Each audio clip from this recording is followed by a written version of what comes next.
সাভারে গেন্ডাইমু সাহেবের বালুর মাঠে লাল সবুজের অর্গানিক খাদ্যশিল্প ও বাণিজ্য মেলা ২০২৫। সাভারের গেন্ডাইমু সাহেবের বালুর মাঠে বর্ণাঢ্য আয়োজনের মধ্য দিয়ে শুরু হয়েছে লাল সবুজের খাদ্য ও বাণিজ্য মেলা ২০২৫।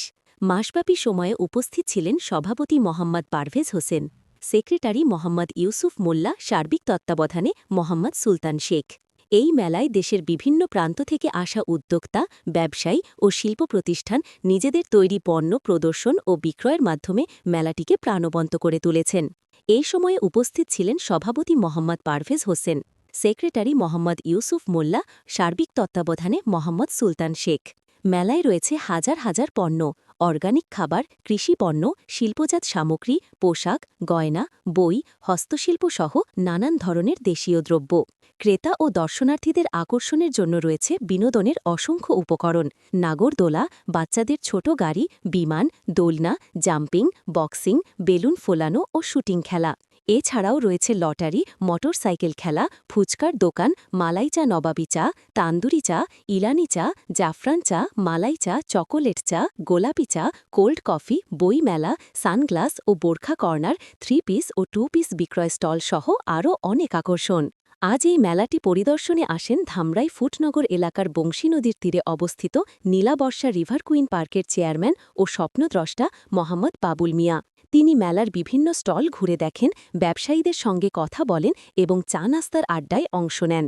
মেলার সার্বিক আয়োজন দেখে তিনি সন্তোষ প্রকাশ করেন এবং বলেন, মেলাটি সত্যিই সুন্দরভাবে সাজানো হয়েছে।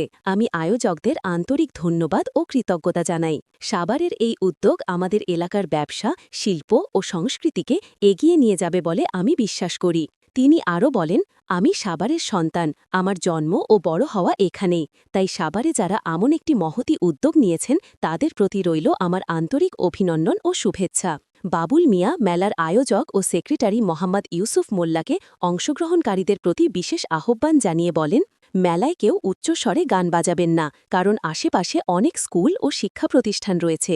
ছেলে মেয়েদের পড়াশোনায় যেন কোনো ব্যাঘাত না ঘটে সে বিষয়ে সবাইকে সচেতন থাকতে হবে। এছাড়াও মেলার ভেতরে কোনো প্রকার জুয়া বা অশালীন কার্যক্রম যেন না হয় তা কঠোরভাবে নিষিদ্ধ করতে হবে। তার এই আহ্বান ও সচেতন বক্তব্যে উপস্থিত দর্শনার্থী ও ব্যবসায়ীদের মধ্যেও ইতিবাচক সাড়া দেখা যায়। মেলায় প্রতিদিন বিকেল থেকে গভীর রাত পর্যন্ত থাকে মানুষের ভিড়। ক্রেতা বিক্রেতার ব্যস্ততা, বাচ্চাদের হাসি আনন্দ, খাবারের গন্ধ আর সাংস্কৃতিক আবহে জমজমাট হয়ে উঠেছে পুরো এলাকা।